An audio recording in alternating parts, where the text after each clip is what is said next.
오늘 우리가 함께 나눌 말씀은 예레미야 25장 15절로 29절입니다. 예레미야 25장 15절로 29절입니다. 예레미야 25장 15절 29절까지의 말씀 교독하겠습니다. 이스라엘의 하나님 여호와께서 이같이 내게 이르시되 너는 내 손에서 이 진노의 술잔을 받아가지고 내가 너를 보내는 바 그 모든 나라로 하여금 마시게 하라. 그들이 마시고 비틀거리며 미친 듯이 행동하리니 이는 내가 그들 중에 칼을 보냈기 때문이라 하시기로 내가 여호와의 손에서 그 잔을 받아서 여호와께서 나를 보내신 바 그 모든 나라로 마시게 하되 예루살렘 유다 성들과 그 왕들과 그 고관들로 마시게 하였더니 그들이 멸망과 놀램과 비웃음과 저주를 당함이 오늘과 같으니라. 또 애굽의 왕 바로가 그의 신하들과 그의 고관들과 그의 모든 백성과 모든 섞여 사는 민족들과 우스 땅의 모든 왕과 블렛 사람의 땅 모든 왕과 아스클론과 가사와 에스클론과 아스돗의 나머지 사람들과 에돔과 모압과 암몬 자손과 두로의 모든 왕과 시돈의 모든 왕과 바다 건너쪽 섬의 왕들과 드단과 데마와 부스와 살적을 깎은 모든 자와 아라비아의 모든 왕과 광야에서 섞여 사는 민족들의 모든 왕과 시므리의 모든 왕과 엘람의 모든 왕과 메대의 모든 왕과 북쪽 원근의 모든 왕과 지면에 있는 세상의 모든 나라로 마시게 하니라. 세사왕은 그 후에 마시니라. 너는 그들에게 이르기를 만군의 여호와 이스라엘의 하나님의 말씀에 너희는 내가 너희 가운데 보내는 칼 앞에서 마시며 취하여 토하고 엎드려져 다시는 일어나지 말아라 하셨느니라. 그들이 만일 내 손에서 잔을 받아 마시기를 거절하거든 너는 그들에게 이르기를 만군의 여호와께서 말씀하시기를 너희가 반드시 마셔야 하리라. 보라 내가 내 이름으로 일컬음을 받는 성에서부터 재앙 내리기를 시작하였은즉 너희가 어찌 능히 형벌을 면할 수 있느냐. 면하지 못하리니 이는 내가 칼을 불러 세상의 모든 주민을 칠 것임이라 하셨다 하라. 만군의 여호와의 말씀이니라. 아멘. 우리 인생은 하나님의 손에 달려 있습니다. 그래서 우리는 하나님의 주권, 하나님의 섭리라고 말할 수 있겠는데요. 하나님의 손에 들려있는 진노의 술잔을 받아서 예레미야가 그의 하나님 앞에 범죄한 백성들에게 전달하고 그들로 하여금 마시게 하라. 15절 말씀에 보면요, 이스라엘 하나님 여호와께서 이같이 내게 이르시되 너는 내 손에서 이 진노의 술잔을 받아가지고 라고 되어 있습니다. 하나님 손에 달려있는 진노의 술잔이라고 말합니다. 이 진노의 술잔은 그들에게 칼을 던져준다고 말하고 있죠. 16절 이 진노의 잔이 하나님 손에 있는데요, 하나님 손에 있는 이 진노의 잔을 받아서 그들 가운데 전달했더니 마시게 하라. 16절 그들이 마시고 비틀거리며 미친 듯이 행동하리니 이는 내가 그들 중에 칼을 보냈기 때문이라. 이 진노의 술잔은 결국 칼을 불러오게 되었고 이 칼은 그들에게 있어서 저주가 되고 징계가 되고 진노의 결과가 되는 것이죠. 그런데 하나님 손에 달려있는 이 진노의 잔은 오늘 예루살렘과 유다 성읍들과 그 왕들과 고관들과 모든 자, 그리고 19절 이하에 보면 모든 나라들, 이방 나라들에까지, 그러니까 유다 민족과 이방 나라들에까지 이 진노의 잔과 칼이 임하게 될 것이다.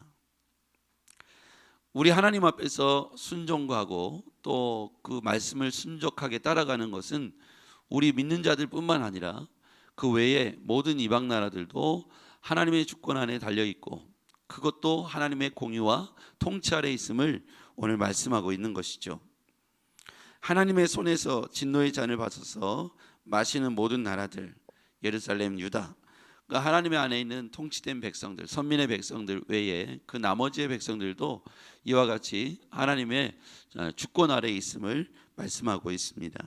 결국 그들은 18절 이하에 보면 예루살렘 유다 성읍들과 그 광들과 그 고관들로 마시게 하였더니 그들이 멸망과 놀램과 비웃음과 저주를 당함이 오늘과 같으니라.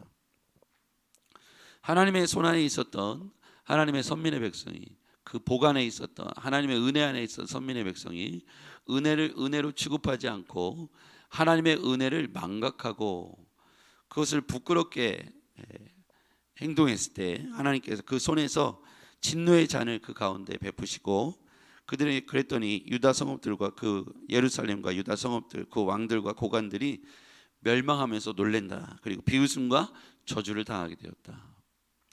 여러분, 우리가 이 말씀을 듣고 각성해야 되고 또 우리 자신도 이렇게 될 수 있음을 기억해야 합니다.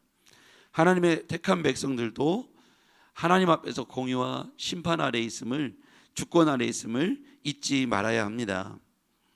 이방 민족도 그렇고요, 하나님의 선민의 백성. 그런데 하나님께서 예루살렘부터 진노의 잔을 들게 하는 것을 볼 수가 있어요. 그리고 그 이방 나라들로 퍼져나가는데 예루살렘과 유다 백성들을 향해서 그들이 비웃음과 저주를 당하게 할 것이다. 하나님의 백성들이 복을 누리고 은혜 안에 누리고 있을 때 그것이 얼마나 큰 은혜고 복인지를 잊어버리는 순간 비웃음거리가 될 수도 있고 저주를 당하고 놀랄 수 있다는 사실을 기억해야 합니다. 누구도 피할 수 없는 하나님의 주권, 우리는 그 하나님의 주권 안에서 순복하고 순적하게 말씀에 순종하고 따라가 살 때, 겸손함을 유지할 때 하나님께서 우리에게 주시는 백성들, 하나님이 자신의 백성들이 주시는 순적한 평안을 경험할 수 있고, 반면에 우리가 하나님의 은혜를 망각하고 잊어버리며 우리의 주권을 하나님 앞에서 주장하는 순간, 내가 내 인생을 결정하려고 나오는 순간 하나님과 우리 사이에 진노의 잔이 임할 수밖에 없다. 나중에 그 모든 과정을 통해서 많은 사람들에게 비웃음거리와 수군거림이 될 수 있다는 사실이죠. 그러면 우리만 순적하게 순종하는 것이 중요할까요? 오늘 성경은 이방 나라들도 그와 같이 우리 하나님께서 우리에게 주신 큰 사명, 땅끝까지 이르러 증인되라고 하는 그 사명을 볼 때 예루살렘부터 시작된 이 복음에 관한 메시지는 저 땅끝까지 이르고 있는데, 그래서 우리의 사명은 중간에서 하나님과 백성들 사이에서, 그게 부르심의 백성들 그리고 부르심 받지 못한, 아직까지 듣지 못한 백성들 사이에서 하나님의 공의와 정의를 선포해야 하는 것이죠. 이것이 우리의 사명입니다. 오늘 우리가 이 말씀을 우리 손에서 멈춰서는 것이 아니라 이 말씀이 많은 사람들에게 전달되어야 하고, 마침내 그들 가운데도 하나님의 진노의 잔과 칼이 임할 수 있음을 선포해야 하는 것이죠. 하나님이 만나와 메추라기를 통해서 이스라엘 백성들을 이끌어 가시기도 했습니다만, 시대를 따라 하나님의 백성들이 하나님의 말씀에 순종하게 순종하지 않을 때 그들에게 진노의 잔과 칼이 임했음을 오늘 본문을 통해서 알 수가 있습니다. 누구도, 하나님의 백성도, 부르심을 받지 못한 이방 백성도 누구도 하나님의 진노를 피할 수 없다는 사실, 그리고 그것이 예루살렘부터 진노의 잠이 임했던 사실, 그리고 모든 사람들에게 우리가 이 진노의 잔과 이 재앙의 칼을 하나님 앞에서 우리가 오늘 목격하고 있다면, 우리가 이것을 우리 자신들도 경계를 삼고 모든 나라 모든 민족에게도 이 복음이, 그리고 이 경고의 말씀이 전달되어야 할 것입니다. 하나님 앞에서 이 일들을 우리가 잘 감당하기를 주의 이름으로 부탁드립니다. 기도하겠습니다. 전능하신 아버지 하나님, 감사합니다. 온 세상의 주인이시며 지금도 이 모든 것의 주관자 되시는 여호와 아버지 하나님, 우리가 하나님 앞에서 이것을 경계의 말씀으로 받습니다. 하나님, 예루살렘부터 시작된 이 진노가 하나님을 잊고 사는 모든 사람들에게, 하나님을 멸시하는 모든 사람에게 이르게 되었음을 기억할 때, 때로는 만나와 메추라기로 그들과 인도하신 하나님이, 저들이 하나님이 기뻐하지 않는 삶을 살아갈 때 그 가운데 재앙과 진노의 잔과 그리고 칼이 임했음을 오늘 우리는 볼 수 있었습니다. 하나님, 우리가 이 말씀을 교훈 삼아 우리가 하나님 앞에서 늘 겸손하고 주의 은혜의 때에 더욱 순적하게 말씀에 순응하고 또 말씀을 따라 준행하는 그런 하나님의 백성들 되게 하여 주시옵소서. 예수님의 이름으로 기도했습니다. 아멘.